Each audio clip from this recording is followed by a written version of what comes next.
Vamos con entrevistas en directo vía Zoom hasta esta mesa única del diálogo con la profesora Maribel Gordón. Domina muy bien el tema económico y en estos días pues ha presentado todo un sinnúmero de propuestas ante esta mesa como parte técnica de los distintos gremios y delegaciones que participan de la misma. Profesora, qué gusto que pueda acompañarnos. Bienvenida como siempre a Next Noticias. Los empresarios en este momento pues solicitan ser parte de esta mesa. También se habla de que llegaron productores. Su punto de vista en relación a este tema, ¿se puede avanzar sin ellos en una mesa entre el gobierno y los gremios, los sindicatos que están en la calle desde hace ya un mes? Muy buenas tardes. Buenas tardes. Bueno, yo creo que en el escenario nacional hay una evidencia de malestar por parte de la población panameña, que es quien ha cargado con el costo de la crisis y de una política económica neoliberal que viene pauperizando las condiciones de vida de la mayoría de la población. Yo creo que cuando se habla de la necesidad de la participación, nosotros tenemos que recordar algunas acciones de corto plazo. Cuando se enfrentó la pandemia, en este país gobierno y empresarios se sentaron y decidieron suspender contratos y salarios a un número superior a los 300,000 trabajadores.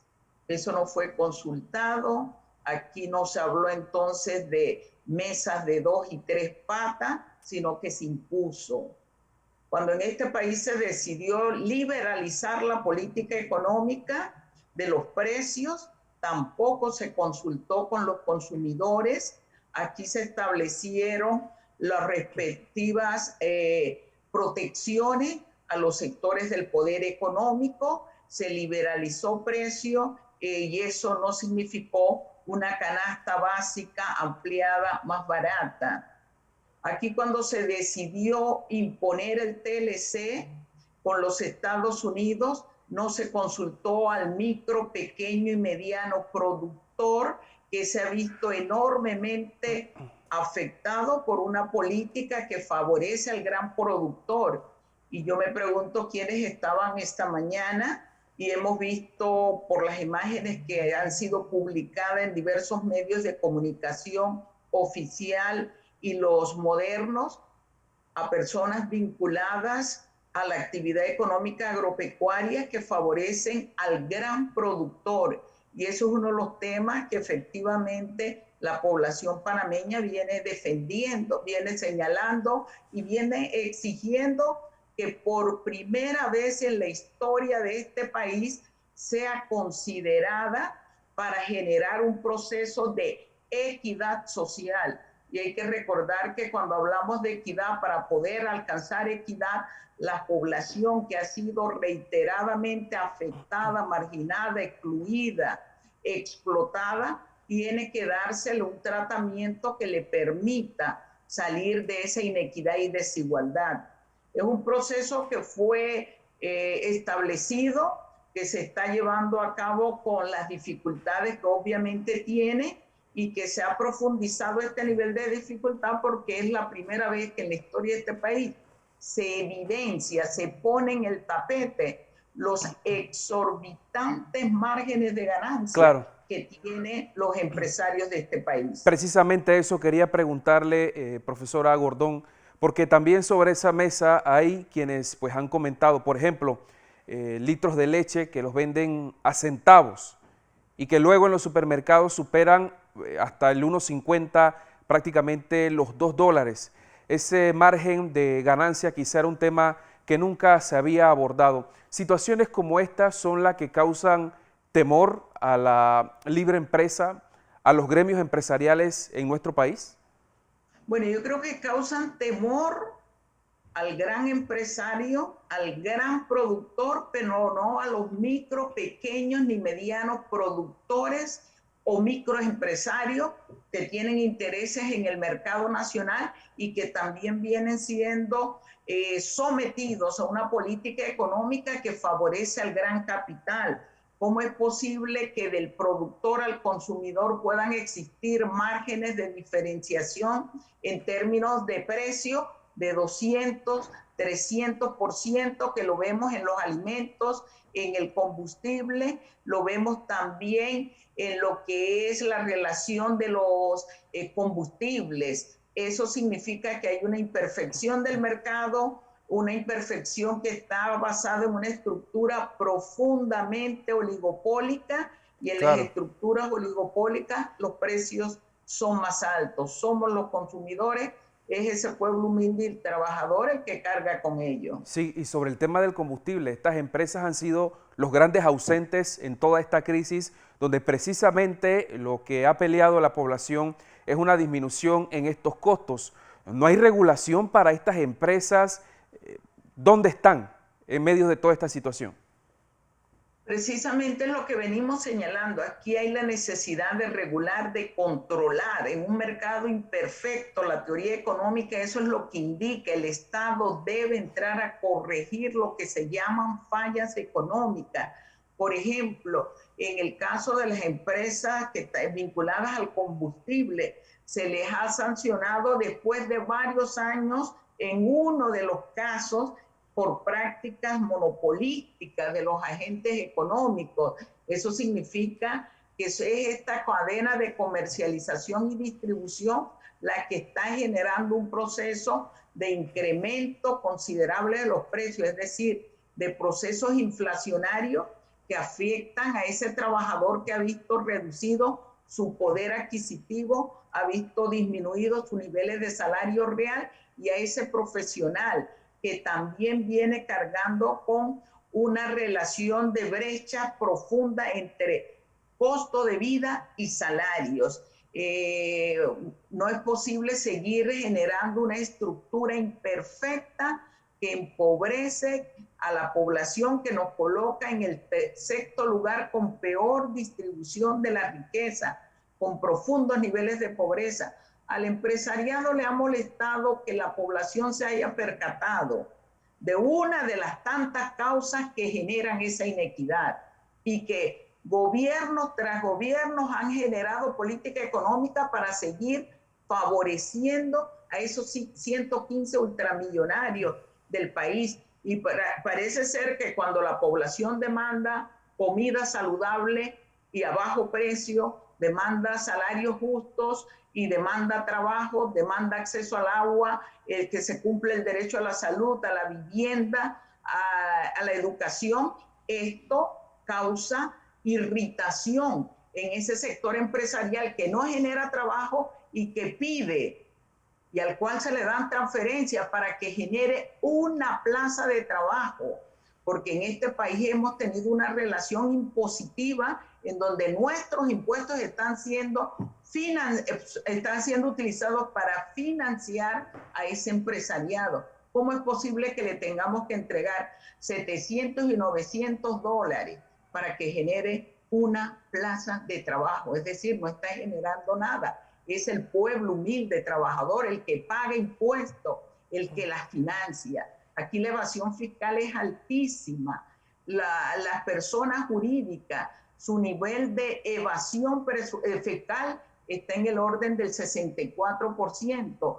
En el orden del 33% está esa evasión en términos de la retención del impuesto de ITBMS que pagamos los consumidores, pero que el empresariado no entrega, no lleva a las arcas de la gestión pública. Entonces, donde hay distorsión que genera inequidad, el Estado está obligado.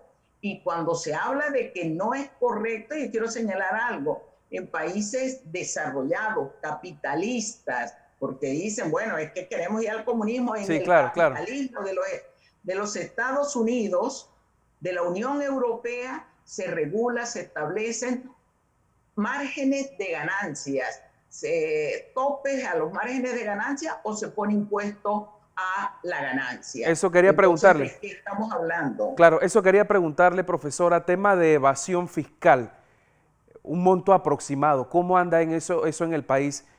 ¿Y qué pasa que no se recauda? No se recauda, Cuando además hay una fuente retenedora del impuesto, no lo devuelve, no lo traspasa a las manos donde debe estar, que es a las manos de el sector público del Estado panameño, y entonces aquí la evasión y la impunidad frente a la evasión es alta. Ese es el sector que está pidiendo, está reclamando que se le quite al pobre para darle al rico, y que quiere llegar a una mesa de discusión con la cual ya se ha establecido una relación de cómo se va a desarrollar el proceso. Eso fue planteado por los sectores que están facilitando el diálogo, y estamos en este momento en un proceso de construir, de revisar, de corregir donde están lo que llamamos los cuellos de botella, es decir, en esa cadena de comercialización y distribución, en esa cadena en donde los grandes productores son los que afectan al micro, pequeño productor y lo utilizan. Claro. ¿Por qué no se discute el tema impositivo entre micro, pequeño, mediano y gran productor? A lo mejor homogenizar la tasa, quien se ve favorecido es el gran capital. Ese es uno de los problemas que confronta los pequeños productores, los microproductores. ¿Por qué no se toca el tema de los insumos? Aquí se le compra al gran capital, se lo compra el Estado y se lo vende al pequeño y microproductor sin ningún tipo de fomento, de banca de fomento. Entonces, ¿quién es el que carga con el costo de esa producción para favorecer a una empresa agro de gran capital que está vinculada precisamente a los fertilizantes agrícolas, a los insumos agropecuarios? Aquí hay que hablar. Llegó el momento de que establezcamos con claridad las reglas sobre el juego. Así es, profesora. Y la población lo que está diciendo es basta de imposición. Así es, profesora Gordón, finalmente, pues quiero también preguntarle, en redes sociales hay videos, extractos de su intervención durante la mesa del diálogo, y por qué no decirlo, quienes sin duda han reconocido el conocimiento en materia de economía, el conocimiento técnico, quizá planteamientos que usted desde hace mucho tiempo ha tenido y que ahora pues se hace visible a través de redes sociales. Pero también hay todo un sinnúmero de comentarios de política económica, de comunismo, de que Panamá quedará como determinado país. ¿Qué dice usted sobre eso? Bueno, lo primero es que aquí se revela, y creo que eso es una campaña impuesta por la información mediática que obedece a los poderes económicos y políticos del país, y que lo que evidencia es un trabajo ideológico que quiere esconder quiénes son los responsables de la pobreza en este país, pero además evidencian ignorancia. Nosotros aquí lo que estamos discutiendo en este momento no es el sistema económico, que es el capitalismo. Estamos discutiendo sobre un modelo económico que sí responde a un sistema. Ese modelo se está discutiendo desde antes de la pandemia a nivel mundial, y los poderes económicos mundiales dicen es un modelo agotado, porque incluso ya no les permite a ellos acumular los márgenes de ganancia que necesitan. ¿Qué estamos planteando nosotros? Sí, un nuevo modelo, una economía para la vida digna.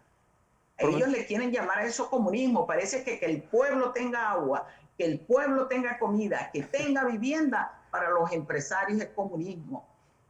El capitalismo ha generado en este país que 500.000 personas diariamente se acuesten a dormir sin haber comido. 60% de informalidad laboral, 19.1% de niños desnutridos. Eso es lo que quieren para la población, una población que padece enfermedades crónicas que son evitables, porque aquí se favorece la ganancia y no la economía digna, economía para la vida digna. Entonces, a eso le han llamado comunismo. Hacen toda una discusión, un planteamiento que colocan y mandan a sus redes a que tengan el establecimiento sobre ello. Cuando quieran. Hablamos de sistema y hablamos de modelo. Interesante, muy interesante, profesora Maribel Gordón. Muchas gracias por la entrevista. Sin duda, pues, mucha docencia en su planteamiento, y por qué no también su respuesta a toda esta información sobre este tema tan interesante de la mesa única y los puntos que se abordan en este momento. Gracias por la entrevista, profesora. Pase buenas noches. Saludos. Buenas noches. Detalles de la profesora, economista Maribel Gordón, forma parte del equipo técnico de los distintos gremios. En este momento han analizado principalmente el tema de canasta básica y destacar que hace algunos minutos concluyó el Consejo de Gabinete, aprueban eliminar algunos aranceles de importación de algunos productos. Ya también está listo el proyecto para derogar esta ley de incentivos fiscales que recordemos también causó gran malestar, sobre todo en el sector turístico.